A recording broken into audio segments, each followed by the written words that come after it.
While the 2024 season is in full swing, the upcoming 2026 regulation changes have started in earnest, with the teams working tirelessly alongside the FIA to get a grip on the new changes, which the FIA hopes to produce closer racing. New for 2026 is the introduction of Active Aero, which had previously been banned. The engines have been revised and the cars will be smaller. And while there's been a lot of work going on behind the scenes with R&D, there have been some interesting developments too. Well, I'm Bryn Lucas, and to talk through everything Active Aero and beyond for 2026, I'm joined by Jake Boxall-Legge, aka JBL. How you doing, JBL? Very good, thank you, Bryn.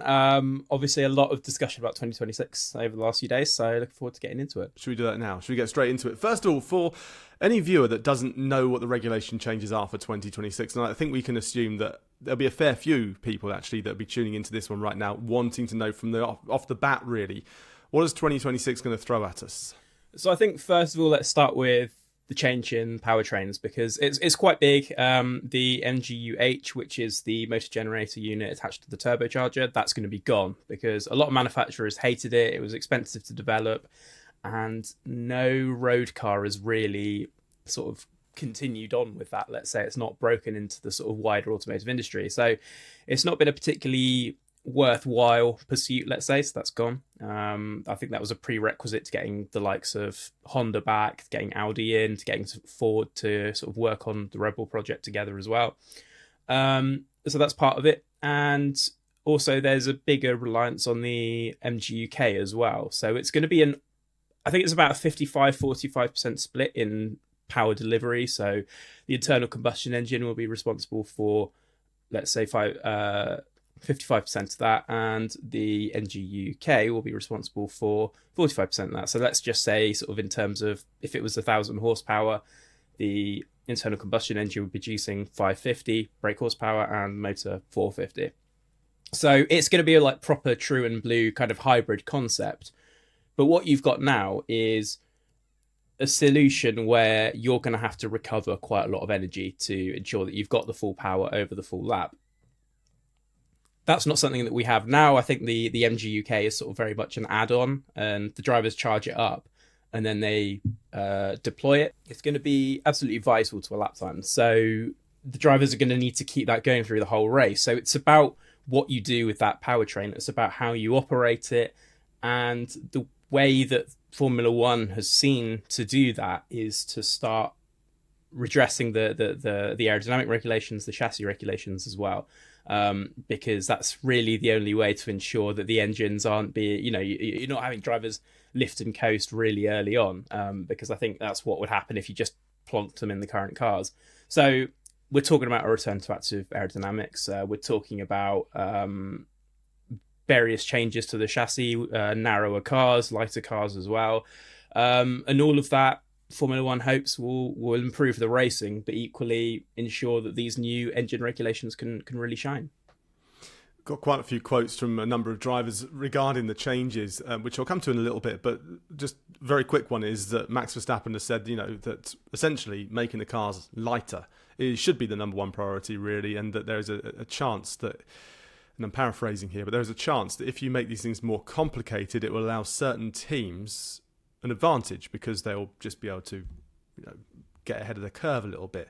Now, that quote from Max Verstappen, like I say, he said, I'm going to just read it down here, all much more complicated, he said, and that's where some teams are going to excel again. Now, you could take that quote from Max Verstappen and say, that's good. Max Verstappen is, as a driver, he's looking out for the little teams, the little guys. He's trying to say, what we need is parity. We need everybody to start from the same point. Or you could say, Max is saying that teams like Mercedes, for example, that have done really well in the past, could get a leg up on this one here. So there are some warning shots, aren't there, across the bows from some of the drivers already?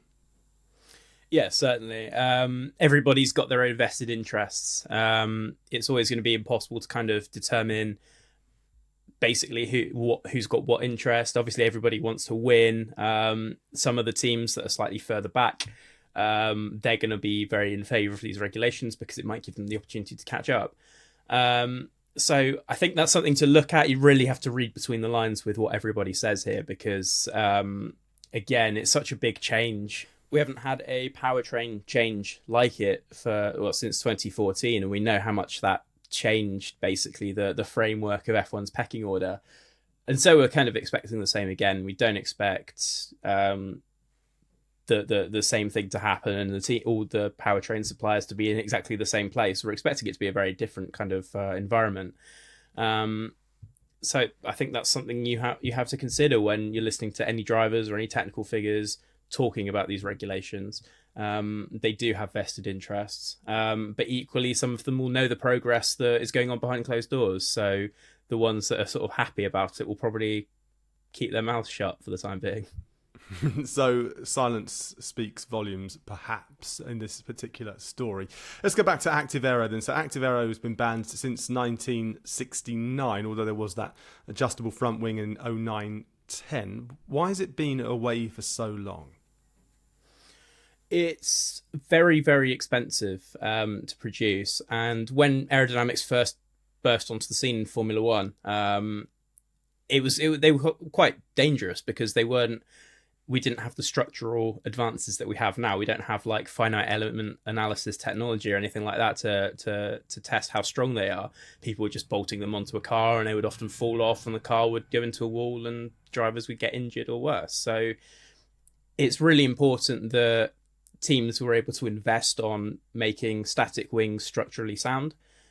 We did have the adjustable front wing, which was Active Aero, but it wasn't intended to sort of fill that role. It was supposed to be an overtaking device. I suppose it was still Active Aero, and I suppose DRS is to a certain degree, but it was supposed to be an overtaking device, and drivers were supposed to trim it out when following another car. But actually, they realised if they add more wing angle, they could follow the car ahead in the corners a little bit more closely. So that's how it was used. And so it wasn't quite a proto DRS in that sense. But it will sort of give a few clues as to what the Active Aero package will look like, because you're going to have different states of adjustment. I think it's going to be 2 different states. So you're going to have Active Aero on and Active Aero off, I guess, in a sense. And so what you're going to get is you're going to have less drag on the straights, and then you're going to Active Aero off, the wings will default to their normal settings, and that will give a little bit more downforce in the corners, a little bit, less reliance on the brakes because, you're slowing the car down with drag, and so you're able to regenerate a little bit more. So that's one of the interesting things about it, that we are talking about Active Aero, and I know it's not universally popular, but I think it's something that a lot of car companies are doing now with their top level supercars. So it makes sense that it's in Formula One. Just very, very quickly, for anybody who's watching this and isn't quite sure what we're meaning when we're talking about Active Aero, can you give us a really, really basic idea of what Active Aero is in its simplest form?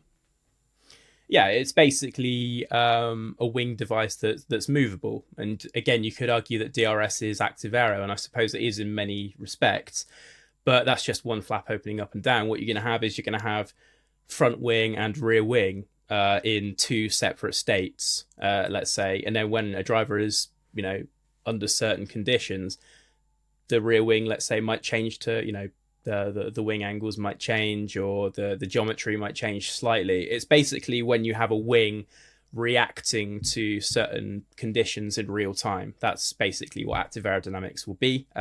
It's basically the car changing shape for a certain corner or a straight or something like that. And it's interesting that it is there to replace DRS, essentially. DRS is going to be gone from 2026. And as you say, there are 2 different states. There's this normal and this low drag. Originally, I think there were 4, weren't there? There was this extra downforce normal, low drag, and then essentially a DRS option. But they've kind of pared that back a fair bit and settled on 2 different states of normal, which is what the car will look like when it's parked up. And then it'll have the low drag version when it needs it. Yeah, certainly. And then what you're going to have is DRS will basically, as we know it, won't exist anymore. And I think there'll be a lot of people that are quite happy about that. It's been in Formula One for the last 12 or 13 years. It's been very Marmite in many respects. What we're going to have instead is just it's basically going to be like a kind of push to pass system like we have in IndyCar. It's just going to be an extra delivery of power that you can use as an overtake mode, basically. Which kind of, I guess, makes a little bit more sense when you're talking about this extended hybridization. Now, we'll get onto the front and rear wing in a bit, but before we do, Normally when we talk about regulation changes, the FIA talk about they want to make it more of a spectacle. They want to see more overtaking, that kind of thing. Is that what's driving these new regulation changes from the FIA's point of view? I think you can certainly frame it like that. I think it's a mix of wanting to continue the good work that Formula One has done with, I guess, the 2022 kind of aerodynamic overhaul. I suppose it is losing its effectiveness a little bit, so we need something to kind of reset that and pull people back closer together on track. I think having Active Aero will help that, because you kind of have a defined state now for when you're following another car, so you're not hampered as much either. But it's also a necessity driven by the powertrain regulations. And I think, there's been a sort of few scathing mentions here and there. I think Adrian Newey said something like they hadn't really thought about the chassis side when they come up with these engine regulations, and now they're sort of having to reaccommodate, paraphrasing slightly there. But that's sort of what it is. And I think it is tacitly agreed that that's the situation. But it's also, sometimes you have to respond to the challenges that you're set. And I think when you've got such a sort of big change in the powertrain and you're trying to avoid, I guess, something similar to Formula E where everybody's lifting and coasting. I mean, I don't know if you saw the Misano race at the weekend, but it was like a huge peloton. I thought it was quite thrilling, but I think this is kind of a style of racing that people might not associate Formula One with. So to kind of avoid that kind of situation and avoid cars crawling around a circuit, it does pay to introduce this. There's been some talk. I want to come to the 2026 regs and what the teams have been saying, because there's more than meets the eye, it seems. Before we get to that, though, I read that Adrian Newey had said that there's a potential that the ICE, so the internal combustion engine, will have to be used more as a generator all the way around the lap. So there's the potential that, it seems from what he's saying, maybe a very likely, very high level potential, in fact, that Hairpin at Monaco, for example, will feature these Formula One cars going around full revs as the generator is charging the battery. It won't be a driver input, but it'll be something in the engine mapping to ensure that the motor is spooling up and is regenerating energy. Now, Monaco, there should be plenty of opportunities to realistically regenerate energy with the kinetic system. And I do think there's a little bit of melodrama to this, because there are going to be people, and I think Newey is one of them, who's very much kind of against the Active Aero idea. So, they're going to say stuff. I think you kind of have to look between the most extreme positive opinions, the most extreme negative opinions, and there's the right answer, I think. I don't think it's going to be quite as bad as that, but I do think, there'll be a certain degree of of teams using the internal combustion engine maps to continue to spool up the motor off throttle and then charge the battery. So I think it'll be something that's commonplace, and I don't really see how it's a whole lot different to engineers using the engine to off throttle blow the diffuser like they did back in 2011, which was something that Newey was very much for. So it's fine when it's for an aerodynamic gain, but apparently not when it's for a power gain. It's going to be very interesting to see come 2026 how each team has gone about this process, because they're going to be clever ways. Of course, they're going to be looking at the rule books, and there'll be people going into the minutiae to find out the loopholes that will exist there. Just out on Newey for a second, he did say that this 50-50 split was something that the manufacturers wanted. It's a kind of a aid to development, isn't it? When you put these changes into Formula One, it speeds up technology changes, and then they can implement them in their road cars. But he did warn against the fact that the power, energy and power density of the batteries required in the Formula One car is going to be quite different, and therefore probably not road relevant. But it would still be quite a nice thing for the companies, the manufacturers, to say in their showrooms and aid more of a marketing agenda. I think, well, to be honest, that's also a criticism that's been thrown at Formula E quite a few times in the past. What you need for racing, let's say, it isn't the same as what you need for a road car. For a road car, you don't need quite as instantaneous power delivery. And and so your composition of your cells is going to be very, very different. So I understand that is a fact, but I don't necessarily think it's entirely relevant, because you could just say, well, look, the fuel that you put, it used to be anyway that the fuel you put in your car at home wasn't the same as Formula One. It is now. But I didn't hear that complaint. Oh, obviously I wasn't alive then, but I didn't hear that complaint when teams were using very, very extreme fuel mixtures in the 80s or anything like that. But so I think it's a little bit of a fallacy, I think. And battery technology is developing hugely independently of Formula One. It's never going to be something that in Formula One you're going to go in there to. You have Duracell sponsoring a Williams, but they're not there going, oh, we want to develop our batteries. It's not quite like that. There's a lot of other industries that are advancing battery technology for road cars and for other applications as well. No, I really hope that we use that quote from you just there. Your Murray Walker moment, that was. I didn't hear, I wasn't alive then, but I didn't hear. I really hope we keep that in, because that was a beautiful, one of those Murray, excuse me while I interrupt myself, and, one of those, unless I'm very much mistaken, I am very much mistaken sort of moments, which I really enjoy. Now, we've touched on this 2026 regulation and the issues some teams have been facing. We've been following it for a while on autosports.com. Before we touch on, you kind of mentioned some of the issues already, but before we go on to the topic and the fact that there is more than meets the eye, whether it's some tomfoolery going on within the teams, before we get to that though, let's talk about some of the issues that the teams are reporting. We've hinted on a couple of them, but what are the other main ones? Well, I guess rewinding to last year, you had, and there were sort of separate complaints from, and again, it was from Red Bull. You had both Christian Horner and Max Verstappen suggesting that the cars are going to be really awful. You had Christian Horner calling them, he didn't want Formula One to be a series of Frankenstein cars. Max Verstappen say it was dreadful in the simulator.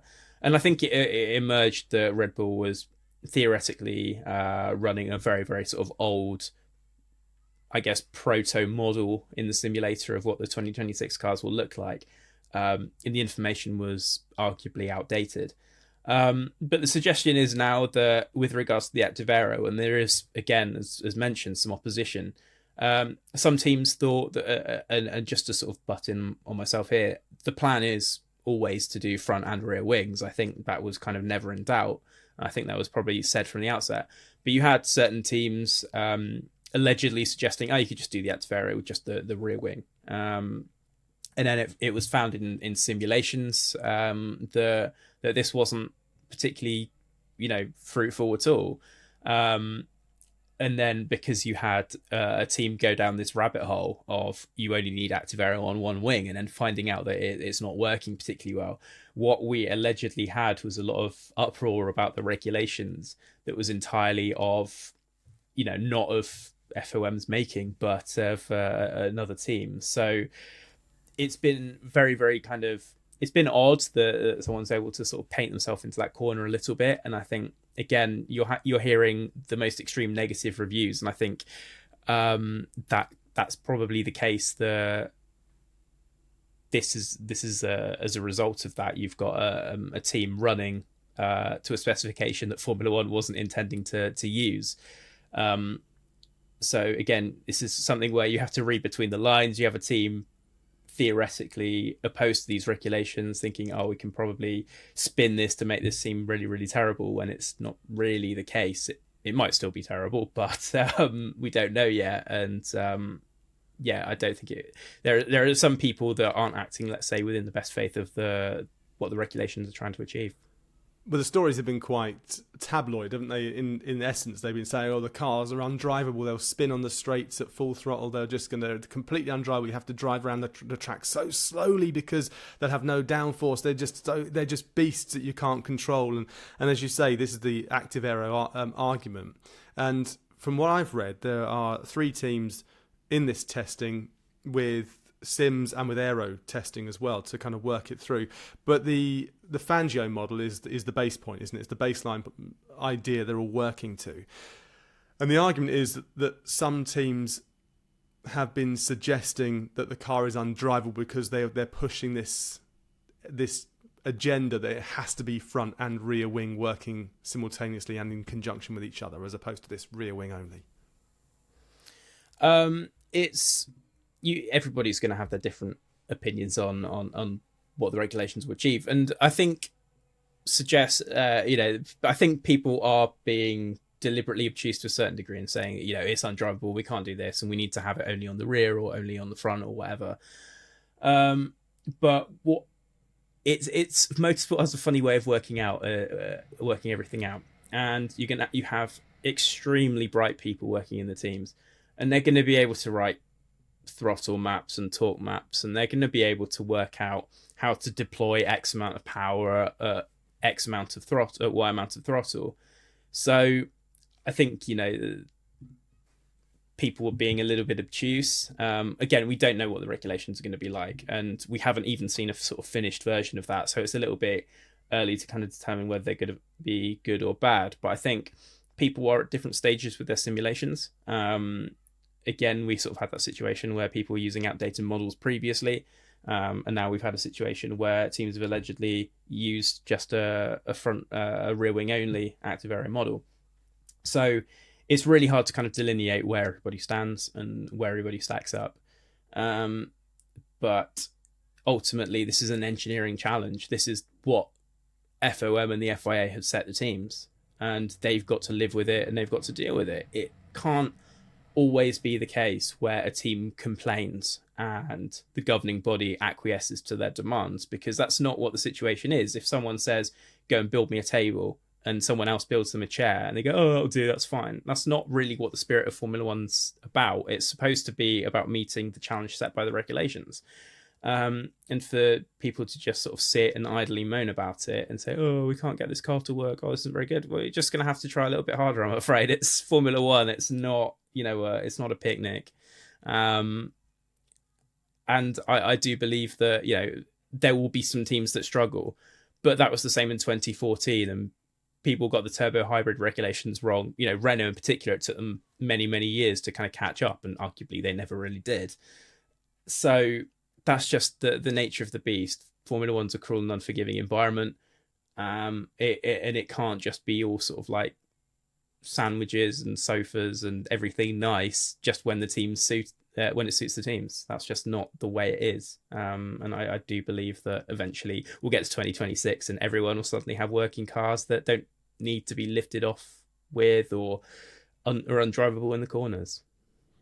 Yeah, I think you're probably spot on there, and I'm liking your chair, table, sofa, picnic and sandwiches analogies bringing in there. If you can keep them coming in, we need some muffins and some cakes on the next one, please, JPL. With that in mind, though, with this political battle in mind, why is it that teams even go down this route? We're going to make it political, we're going to make it agenda driven, when it's quite transparent and it doesn't really do any favours for the sport as a general, because you're like, come on, we need the teams to work together to come to some agreeable solution that they can all work on, bearing in mind that all of this is going to be signed off in June.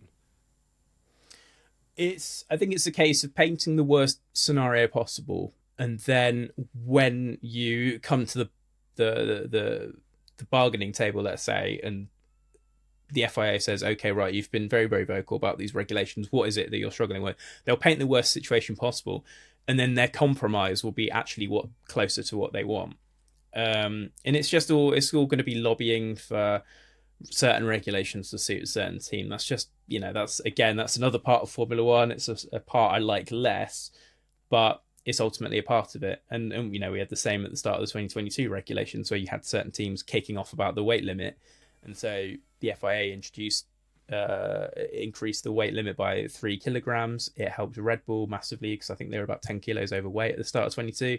Didn't really help some of the other teams. Sauber was the only team to hit the weight cap. So again, it's all part of Formula One, and everyone's trying to get the best deal for themselves and feather their own nests. And that's going to be a case with this. And I think you're going to have certain manufacturers that have done really, really well with these new powertrain regulations.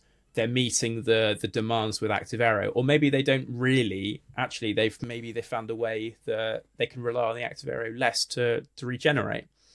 And so you're going to have other teams that maybe haven't nailed the regulations, haven't hit the ground running so much. And so they're going to be asking for changes to try and, reduce their disadvantage. I think you kind of, again, you kind of have to read into what the teams are saying a little bit and then work out, okay, what's their standpoint, what's their agenda, rather than take it at face value. Formula One is so sort of, you're seeing this increase in kind of teams' own personal media spaces and letting them kind of set the agenda a little bit. But actually, you kind of need to dig into what they're saying and rather what they're not saying as well. Again, I believe we'll get to 2026 and let's say 8 out of the 9 teams will have hit the regulations, or to a certain degree, you maybe have 1 or 2 teams that struggle. But again, that's the nature of the beast. And I think everyone has just, again, got their own agenda. It's going to be really interesting to see how Honda deal with it, because they're coming in from a slightly different starting point with Aston Martin, so it's going to be really interesting to see how these teams come about from a 0 to 100 point of view, as opposed to this kind of while you're in a season, while you're working through as a team within a team. You can. And I think also, as you say just there, it's also going to be interesting to look at what's not being said by certain teams as opposed to what is being said. Maybe the silence is the bit that we need to look at and not the noise. Maybe that just helps us a little bit. Just talking very quickly before I let you go, on what people have been saying. We've been saying I've mentioned what Newey's been saying, and so have you. We've mentioned Horner talking about Frankenstein cars, and I've mentioned what Max has been saying about, look, you need to get the weight down. If you get the weight down, the cars are much more entertaining to drive. You'll get much more and make the cars smaller as well. You'll get more overtaking there. Carlos Sainz has also been speaking, which is a good thing, because that sounds to me like Carlos Sainz thinks he's going to be around in 2026. But what has Carlos Sainz been saying? I think Carlos has just kind of echoed basically the need for the Active Aero. Basically, you're going to be taking a lot more energy out of the electric powertrain. That's the truth. And so he's agreed. He said, you're going to need to have in a way active aerodynamics to compensate, and that's very much true. You will need that because, and let's just sort of think about 2 certain situations, because I don't think we've actually kind of touched on why you would need active aero yet. So let's just say on the straight, you've got a certain, you're producing a certain amount of drag. You need a certain amount of power to overcome that drag. That's quite a sort of relatively simple mathematical formula. But yeah, you need a certain amount of power to push through that drag, and then that's when you can keep accelerating. So if you're able to reduce that through active aero on the straights, then you're able to, you don't need as much power to reach higher speeds, basically. You see that with the DRS now, and by reducing the frontal area of the car, that's something that you're able to achieve. So you're then reducing the amount of electric energy that you need to, let's say, employ. So you don't need to recharge the battery quite as much. But equally, if you've got another state where the wings are at sort of full angle of attack, let's say like Monaco kind of spec, maybe a little bit more, you don't need to use the brakes as much to slow it down, because again, you've got that drag, and the drag will help to slow you down a little bit. So what you'd then be able to do theoretically is, if you kind of went for a little bit of a lift and coast approach, then you're using the kinetic energy motor to put energy back into the battery. So this is 2 sort of different use cases for active aero. I think, teams will sort of find more ways of doing it with regards to software and things like that. You're sort of leaning into your talent pool of Formula E, I guess. Again, I don't mean to sort of keep bringing it up, but there are parallels here, because it's just the approach that all of the teams have to go racing there. You have a huge amount spent on software and that kind of thing. And for a team like Renault, where they can dip into the Nissan engineers, and you have other examples like that as well, that's going to be very, very useful, because they have the knowledge and the know-how there. Yeah, they certainly do. Before I wrap this in, we're in the middle of April right now, recording this. We know the regs are all going to be signed off in June. So how much more do you think this story is going to rumble on before June? Is it going to be a constant every single day, more changes, more discussion, or will it all go quiet and then the regs come out in June before everyone throws all their toys out of their prams? I think it will quieten down a little bit before June, and then after June it will it will be like hitting a bee's nest with a cricket bat. people aren't going to stop relenting. We'll get into like the month before 2026 starts, and people will still be complaining. So this is going to continue for sure. Good. We like a bit of drama. JBL, thank you very much indeed. And there you go. I'm pretty sure all the teams are going to be actively, lovely pun, working to find a solution. Oh, indeed. And it also goes to show how much work's going on behind the scenes and with R&D as well. If you like what you saw, don't forget to subscribe and keep up to date with everything here at autosport.com on the podcast and on the videos as well for everything Formula One and beyond. Thanks for watching.